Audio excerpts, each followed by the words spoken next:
नमस्कार साथियों, astro Himalayan भविष्यवाणी ज्योतिष अनुसंधान संस्थान में आप सभी का हार्दिक अभिनंदन, हार्दिक स्वागत है। साथियों, अब मैं आपके लिए एक नई सीरीज लेकर के आया हूं, कहानियों का दौर लेकर के आया हूं, जो कि मैंने अपने जीवन में इस समय तक की जर्नी में क्या महसूस किया है, क्या क्या देखा है, वो आपके समक्ष कुछ कहानियां, कुछ किस्से मैं आपके साथ साझा करूंगा आने वाली वीडियो में। ये वीडियो हमारी कोई ज्योतिष की वीडियो नहीं है, साथ साथ में ज्योतिष की वीडियो भी डालेंगे, परंतु ये जो एक जर्नी है मेरी, उसमें क्या एक्सपीरियंस किया है पिछले जीवन में, कौन कौन से केस हमारे पास आए हैं, वो आपको मैं सुनाऊंगा। नमस्कार साथियों, आज मैं आपके सामने एक सच्ची घटना, सच्ची कहानी लेकर के आया हूं। जालंधर शहर की ये कहानी है, राकेश और मीना की कहानी है। ये कहानी एक वशीकरण की कहानी है। मीना नाम की औरत अपने पति का वशीकरण करती है। आखिर उसे वशीकरण की क्या जरूरत पड़ गई, ये कहानी मैं आपको सुनाने जा रहा हूं। मीना अपने पति का वशीकरण करती है, वो भी शादी होने के 20-21 साल के बाद। तब तक उनके 2 बच्चे भी पैदा हो चुके थे। एक लड़का उसका 17 साल का था और एक लड़का उसका 14 साल का था।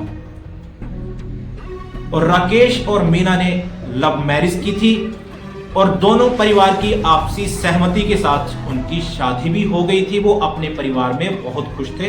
तो कहानी की शुरुआत होती है यहां से। राकेश और मीना अपने पारिवारिक जीवन में बहुत खुश थे, काफी खुशहाली के साथ उनका जीवन चल रहा था।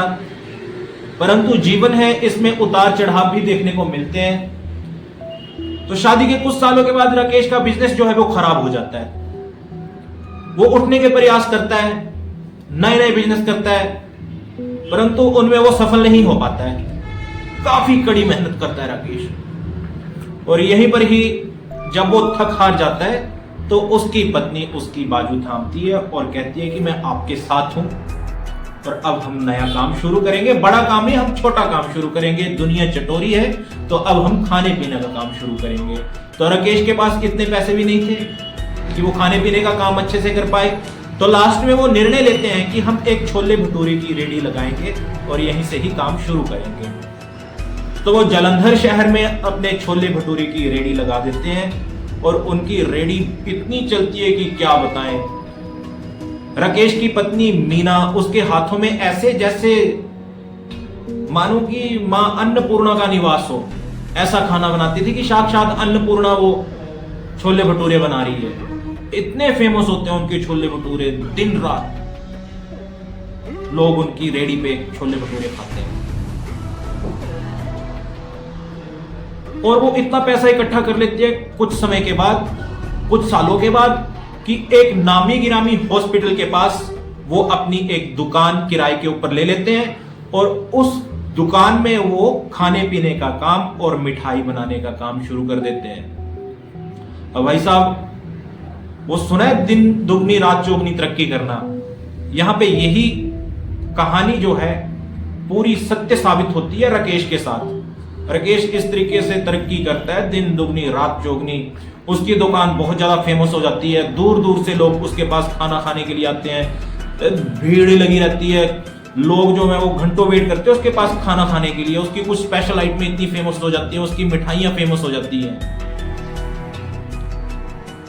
अब राकेश के पास इतना काम था कि वो अपने परिवार को भी टाइम नहीं दे पाता था और उसने एक बहुत ही आलीशान घर खरीदा, एक आलीशान गाड़ी खरीदी।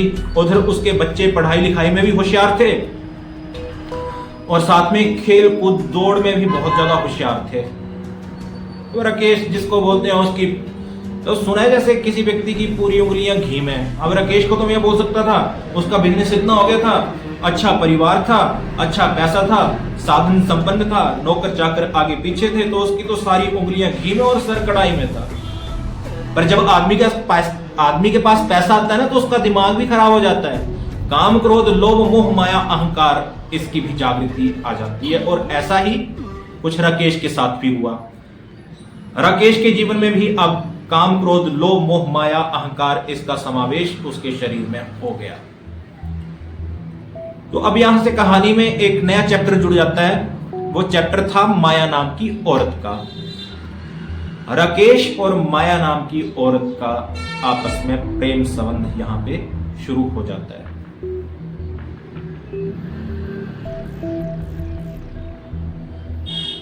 दोनों का एक्स्ट्रा मैरिटल लाइफ अफेयर शुरू हो जाता है। माया नाम की जो औरत है, लेडीज है, देखने में काफी खूबसूरत थी, लंबे लंबे उसके बाल थे। अब वो उसके ऊपर जी मुग्ध हो जाता है राकेश। जब आदमी को प्रेम हो जाता है ना, तो उसके सर के ऊपर एक जुनून सवार हो जाता है। अब इन सब चीजों से मीना जो थी वो बेखबर थी कि उसका पति क्या कर रहा है, क्या कुछ उसको पता नहीं लगा। 2 सालों तक उसके एक्स्ट्रा मैरिटल लाइफ अफेयर का, अपने पति का, मीना को पता ही नहीं चला। अब राकेश जी महाराज और माया जी दोनों आपस में घूमे फिरे, खूब गुलछर्रे उड़ाए, और मीना रानी को पीछे कुछ पता नहीं। अब मीना को पता कैसे चलता है? उसका पति रात को लेट घर आने शुरू होता है, तो मीना उसको पूछती है कि आप क्या करते हैं, घर से कहां पर दुकान से कहां पर जाते हैं आप, रात को क्यों लेट आते हैं?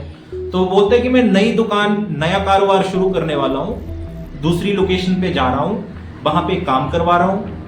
मैं सोच रहा हूं ये बिजनेस हमारा अच्छा चल रहा है, ये दुकान हमारी अच्छी चल रही है, तो क्यों ना खाने पीने की एक दुकान और खोल ली जाए। तो यहाँ पे मीना जो बोलती, नहीं हमारी एक ही दुकान अच्छी है, क्यों मेंटल स्ट्रेस इतना लेना, हमारा अच्छा चल रहा है, तो आप किसी भी नए चक्कर में मत पड़ो, मत लो ये पंगा। अब वो अपनी पत्नी को बहलाता फुसलाता है। उसका एक कहना ये था, औरत और बच्चे का क्या बहकाना, औरत को पैसा दो, बस उसने वही किया। वो अपनी पत्नी को पैसे दे देता था और माया के साथ अपने फुल टू मजे करता था। वो इधर उधर होटलों में घूमना फिरना। उसके बाद फिर से वही रूटीन, पति रोज रात को लेट। अब माया तो अलग कमरे में सो जाती थी, उसका पति आएगा। और हुआ ये कि उसका पति जब रात को आता था तो अपनी पत्नी के बेडरूम में सोता ही नहीं था। तो यहां से मीना के दिमाग में कुछ खलबली उठने शुरू हुई। उसको एक खारिश, एक चुल उठी कि मेरा पति आखिर मेरे साथ क्यों नहीं सोता है, ये अलग कमरे में क्यों सोता है अगर इतनी रात को भी आता है। अब उसने खोजबीन करना शुरू कर दी है अपने पति को लेकर के, और जिसमें उसने पाया कि उसके पति का एक्स्ट्रा मैरिटल लाइफ अफेयर माया नाम की औरत के साथ चल रहा है। और वो उन दोनों को किसी होटल में रंगे हाथों पकड़ लेती है। वहां पे काफी हंगामा भी होता है, और फिर वो दोनों अपने घर भी आ जाते हैं। और पत्नी फिर से समझाती है अपने पति को कि आप ऐसा मत करो। पति अपनी पत्नी को समझा देता है कि मेरे से गलती हो गई, मैं इसकी मीठी मीठी बातों में आ गया था, ये वो, और आगे के लिए मैं कुछ भी नहीं करूंगा। तो राकेश जी महाराज की तो पहले की थ्योरी थी, औरत और बच्चे को क्या बहकाना, वो तो अपनी औरत को बहका करके वहां से चला गया। और 1 महीने के बाद फिर से मीना ने अपने पति को माया के साथ पकड़ लिया। फिर से हंगामा हुआ, हंगामा बढ़ गया। अब राकेश की पत्नी को लेकर के वहां से घर पे आ गए, और घर पर आकर के राकेश ने अपनी पत्नी के ऊपर, मीना के ऊपर हाथ छोड़ना शुरू कर दिया। अब मीना रानी रोई, अपना दुख किसी को बता तो सकती नहीं थी क्योंकि लव मैरिज की थी, अब करे क्या। उसने कुछ नहीं बोला अपने पति को। अब वो किन्हीं और चक्करों में पड़ गई। वो चक्कर कौन थे? तांत्रिक चक्कर, तांत्रिकों के चक्कर में पड़ गई। वो तांत्रिक, ओझा, चेला, इन लोगों के साथ मिलना उसने शुरू कर दिया। और उसके मन में आया कि मैं अपने पति का वशीकरण कर लूं। वशीकरण का मतलब कि किसी भी चीज को अपने नियंत्रण में लेना, और जिसमें कि वो सफल भी होती है। कैसे सफल होती है, यहां से कहानी और भी ज्यादा, कहानी में यहां पे और भी ज्यादा ट्विस्ट आ जाता है। मीना ओझों के पास जाती है, तांत्रिकों के पास जाती है, पैसे खर्च करती है, परंतु उसको उनके द्वारा बताई गई क्रियाओं से कोई भी सफलता नहीं मिलती है, सभी लोग उसके पैसे खाते हैं। अब मीना थक हार करके ये निर्णय लेती है कि मैं खुद ही इस विद्या में प्रवेश करूंगी। तो उसने किसी भी गुरु का सहारा नहीं लिया और मीना रानी जी धार्मिक पुस्तकों के भंडार पर गई, किताबों की दुकान पर गई और वहां से वशीकरण करने की किताबें, तांत्रिक क्रियाओं की किताबें वहां से उठा करके ले आई। अब मीना का पूरा फोकस उन्हीं किताबों के ऊपर, दिन रात उन्हीं किताबों को पढ़ती, चोरी छिपे, अपने बच्चों से चोरी छिपे, और घर पे खाना भी नहीं बनाती। वो उसकी जो नौकरानी थी, पहले तो मीना अपने आप खाना बनाती थी, अब नौकरानी ने खाना बनाने शुरू कर दिया। बच्चों का ध्यान मीना कम रखती थी, अब नौकरानी ज्यादा रखती थी। उसका पूरा फोकस किताबों के ऊपर, बस उसने एक कमरे में बैठे रहना और वो पूरी किताबें पढ़नी। उसने 6 महीने में न जाने कितनी किताबें पढ़ दी और उन किताबों में से उसको एक मंत्र जो है वो एक मिल गया वशीकरण का, और वो निर्णय लेती है कि इस मंत्र के माध्यम से मैं अपने पति का वशीकरण करूंगी। और मीना रानी यहाँ पे अपने पति का वशीकरण करने जो है वो शुरू कर देती है। एक कमरा अलग कर लेती है, किसी से बातचीत नहीं करती। उसके लिए यही था कि एक पूरा जुनून, पूरा फोकस वशीकरण के ऊपर, अपने पति का वशीकरण करना है, अपने इशारों के ऊपर अपने पति को अब उसने नचाना है। वो एक यक्षिणी का मंत्र ले लेती है। किताब में लिखा था कि इस मंत्र के 1008 जाप करने हैं, पर मीना ने सुना था, तांत्रिकों के पास इतने चक्कर लगा चुकी थी कि किसी भी मंत्र को कोई सफलता 1 लाख या 1.25 लाख मंत्र जाप करने के बाद ही मिलती है, और इसका गहरा प्रभाव उसके मन के ऊपर भी पड़ गया था। तो वो मानसिक रूप से उसने अपने आप को इतना स्ट्रॉन्ग कर लिया कि वो 1.25 लाख मंत्रों का जाप करने के लिए तैयार हो गई। और जैसा कि उसमें किताब में सामग्री बताई गई थी, गंदी सामग्री जिसको बोलते हैं ना वशीकरण की के लिए, जैसे सारी हदें पार कर दी हो, मीना ने भी ऐसे ही किया। उसमें लिखा था कि अपनी मेंसेस वाला ब्लड लेकर के उससे वशीकरण करना है और उसमें कुछ सामग्री मिलानी है। वो ब्लड इकट्ठा करती है कपड़े के ऊपर और वो सामग्री लाती है बाहर से खरीद करके, और अलग ही दुनिया में प्रवेश करके वो 1.25 लाख मंत्रों का जाप कर देती है। और उसके बाद उस सामग्री को अपने पति को, राकेश को, जैसे तैसे करके खिला देती है। अब मीना देखती है कि उसी के पति का वशीकरण आज नहीं हुआ, कल नहीं हुआ, परसों नहीं हुआ। वो सब कुछ खिलाने के बाद 3 महीने बीत जाते हैं। मीना के सब्र के बांध टूट रहे हैं। मीना फिर से निर्णय लेती है कि मैं फिर से इस क्रिया को दोहराऊंगी, और मीना 3 महीने के बाद दोबारा फिर से इस क्रिया को दोहराती है। वो सामग्री लेकर के उसी ही मंत्र से दोबारा जाप करके काम 35 कर देती है। और इस बार भी मीना अपने पति को वो ब्लड वाला कपड़ा जो उसने अभिमंत्रित किया था, सामग्री जो थी, वो जैसे तैसे जला फुला करके न जाने कैसे वो अपने पति को खिला देती है। अब मीना फिर देखे कि उसके पति उसके बस में आए, उसके नियंत्रण में आए, पर नहीं जी, मीना के पति तो माया के साथ, राकेश जी घूम रहे हैं, फिर रहे हैं, अपनी लाइफ में खुश हैं। और कुछ दिनों के बाद मीना का पति राकेश जो है वो बीमार हो जाता है। अब मीना को यह पता नहीं था कि जो वशीकरण उसने किया है उसकी वजह से वो पति उसका बीमार हो गया है। अब वो बीमार होकर के घर पे आ जाता है और उसकी हालत इतनी खराब हो जाती है, वो शारीरिक रूप से ना कमजोर होने शुरू होता है। सबसे पहले तो किसी चीज को अच्छे से नहीं पकड़ पाता है। वो गिलास उठाता था तो उसके हाथ कांपने शुरू हो गए, हिलता ही रहता है। तो उनको ये लगा कि इसको पार्किंसन एक बीमारी होती है, वो लग गई है। डॉक्टर के पास गए, दवाई ली, ठीक हो गया, हिलना डुलना बंद कर दिया। उसके बाद क्या हुआ कि वो शारीरिक रूप से इतना कमजोर हुआ कि उसका वेट लूज होने शुरू हो गया। जैसे मान लो उसका 60 किलो वेट था, तो कुछ ही दिनों में उसका वेट जो है वो 40 किलो हो गया। वो इतना कमजोर हो गया था उस वशीकरण के प्रभाव से। अब फिर से डॉक्टरों के पास गए, डॉक्टरों ने दवाइयां दी, उसके ब्लड सैंपल वगैरह लिए, तो शरीर में ब्लड वगैरह उसका बिल्कुल ओके था, सब कुछ ओके था, पर ये पता ना चले कि उसका शरीर गिर क्यों रहा है। और इसी के ही साथ एक घटना उसके साथ और हो गई। चिंतित किस लिए हुए? क्योंकि उसके शरीर के पूरे ही बाल झड़ गए, तो वो और भी ज्यादा डरे।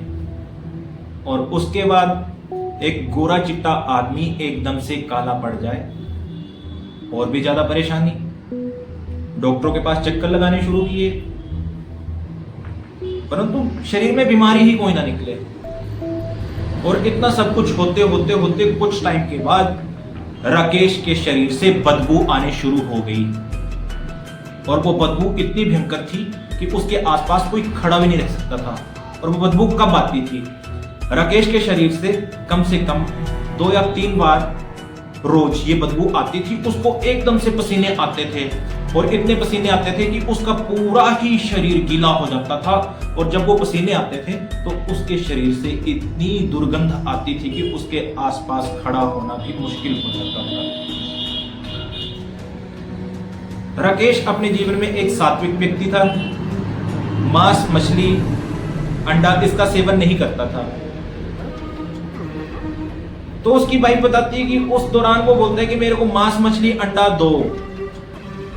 पर जब उसको वो खाने को दिया तो वो भी उसने नहीं खाया, बस उसका मन करता था कि मैं खाऊं। और ये सब प्रभाव जो था वो वशीकरण का ही प्रभाव था, क्योंकि ये यक्षिणी का वशीकरण था। और जहां पे मंत्र का जाप लिखा गया था 1008, वहां पे मीना ने कर दिया था उसको 2.5 लाख, 1.25 लाख करके। क्योंकि 1000 वाट वाली जगह पे 100 वाट का बल्ब लगा दो तो वो फटेगा ही। अब मीना भी यहां पे परेशान होने शुरू हो गई कि उसकी पति की हालत दिन रात गिरती जा रही थी। और इसी के बीच में उनके व्यापार का फिर से पहले जैसा ही हाल हो गया, उनका डाउनफॉल होना शुरू हो गया। परंतु उन्होंने धन संचित कर रखा था, दुकान में नौकरों के मजे थे, बच्चे दोनों अपने स्कूल कॉलेज चले जाते थे, और मीना अपने पति राकेश के साथ। और माया का तो अब यहां पे चैप्टर ही क्लोज हो चुका था। उनके व्यापार के बहुत बुरे हालत हो गए थे। जहां पे उनके लाखों की सेल थी वो हजारों में भी नहीं बची। बड़ी मुश्किल से, वो मीना बताती है कि उनके नौकर उनके घर पे 1800 कुछ इस तरीके से पैसे जो वो दे करके जाते थे। तो यहीं पर ही मीना निर्णय लेती है कि अब पति का इलाज फिर से तांत्रिकों से करवाया जाए। परंतु तांत्रिकों से तो मीना का विश्वास पहले से ही उठ चुका था, क्योंकि जब तांत्रिक वशीकरण ही नहीं कर पाए थे तो उसके पति को ठीक भी कहां पर करेंगे। परंतु फिर भी वो निर्णय लेती है, कुछ लोगों के पास जाती है, दिखवाती है, कोई कुछ बोलता है, कोई कुछ बोलता है। मीना उनकी बातों से सहमत नहीं थी, क्योंकि मीना को तो पता था कि उसने अपने पति के साथ क्या खेल खेला हुआ है। अब मीना की एक सहेली है, वो बोलती है कि हिमाचल में एक पंडित हैं, हम उनके पास जाएंगे, उनको पूरी ही बात बताएंगे और उनसे ये काम हम करवाएंगे। तो मीना की सहेली, मैं पंडित जी का नाम नहीं बताऊंगा, उनको फोन कॉल करती है और बताती है कि मेरे साथ ये हुआ है, मेरे पति किसी औरत के साथ संबंध में थे और उनको छुड़वाने के लिए मैंने अपने पति का वशीकरण किया, और इस मंत्र के साथ मैंने पति का अपने वशीकरण किया है। और अब उनकी हालत ये है जो कि आपको वीडियो में पहले सुना चुका हूं। पंडित जी भी समझ जाते हैं कि पूरा माजरा क्या है, और पंडित जी भी बना लेते हैं अपना प्लान कि अब हम इसको ठीक करेंगे। तो पंडित जी भी मेरे भी घनिष्ठ मित्र थे, और मेरे को कॉल करते हैं। वो बताते नहीं कि ऐसा सब कुछ है, बोलते हैं हमने पूजा करने चलना है। और अनुष्ठान है, पूजा करेंगे, मौज मस्ती करते चलेंगे और आ जाएंगे। मैं, वो पंडित जी और हमारा ही एक मित्र और है, हम सभी जलंधर शहर के लिए चल दिए। और जब घर पे जाकर के हम बैठे तो उसकी पत्नी ने पंडित जी के साथ अपनी बात पुनः शेयर की और हमें भी सुनाई कि मैंने ऐसे ऐसे किया है। तो वहां पे निर्णय लिया गया कि अब हम यहाँ पे इस चीज का छुटकारा कैसे करें। और भाई साहब, जब हम उनके घर में पहुंचे थे ना, उस व्यक्ति के कमरे में पहुंचे थे और उस टाइम भी उस आदमी को पसीना आया, इतनी दुर्गंध थी निकली उस पसीने से कि आज भी मैं याद करता हूं तो ये दिमाग की नसें फटने को हो जाती हैं। तो मेरा तो मन कर रहा था कि मैं अभी भाग जाऊं। मीना रोज अपने पति को नहलाती धुलाती थी। तो यहां पे ये भी है कि एक औरत अपने परिवार को ठीक रखने के लिए किस हद तक जा सकती है। वो दुर्गा का रूप भी धारण कर सकती है, वो काली का रूप भी धारण कर सकती है। तो ऐसा ही कुछ मीरा ने अपने पति के साथ किया। अब ये पता नहीं, उसने मेरी नजरों में तो गलत ही था, काले जादू का सहायता उसने ली, गलत किया। उसके बाद निर्णय लिया गया कि इस व्यक्ति को ठीक कैसे करें। तो पंडित जी बोलते हैं कि हम विपरीत प्रत्यंगिरा का प्रयोग यहाँ पे करेंगे। मैंने कहा नहीं करेंगे। वो बोलते क्यों? मैंने कहा आपको तो पता ही है, अगर यदि हम विपरीत प्रत्यंगिरा से इसको ठीक करेंगे तो विपरीत प्रत्यंगिरा बहुत ही उग्र शक्ति है और जो व्यक्ति अभिचार कर्म करता है उल्टा उसी व्यक्ति को ये लौटा देती है। तो वहां पर हमने विपरीत प्रत्यंगिरा का अनुष्ठान नहीं किया। दुर्गा सप्तशती के 700 मंत्र हैं। दुर्गा सप्तशती का वहां पे हमने किसी मंत्र का संपुट लगाया और व्यक्ति को यंत्र वगैरह दिए, अच्छे से उसकी पूजा की और वो व्यक्ति आज अपने परिवार के साथ कुशल मंगल है। और आज भी वो व्यक्ति एक अच्छा खासा बिजनेस जो है वो पंजाब शहर में बना के रखे हुए है। तो ये थी आज की स्टोरी। अगली स्टोरी में मैं आपको बताऊंगा कि एक प्रसिद्ध मंदिर है, वहां पे एक व्यक्ति साधना कर रहा था और साधना के दौरान उसको किसी नकारात्मक शक्ति या सकारात्मक शक्ति ने उठा करके उस स्थान से हटा करके नीचे रख दिया था। वो स्टोरी मैं आपको अगली वीडियो में सुनाऊंगा। ये एक सच्ची घटना है। आगे वाली भी जो स्टोरी है वो भी एक सच्ची ही घटना है जो मैंने महसूस की है, वो आप तक लाऊंगा। धन्यवाद। आप सभी दर्शकों से मेरी एक प्रार्थना है कि और कहानियां सुनने के लिए एस्ट्रो हिमालयन भविष्यवाणी ज्योतिष अनुसंधान संस्थान का जो चैनल है एस्ट्रो हिमालयन भविष्यवाणी, इसको लाइक करें, शेयर करें, सब्सक्राइब करें, बेल आइकॉन के बटन को दबाएं। जय माता दी।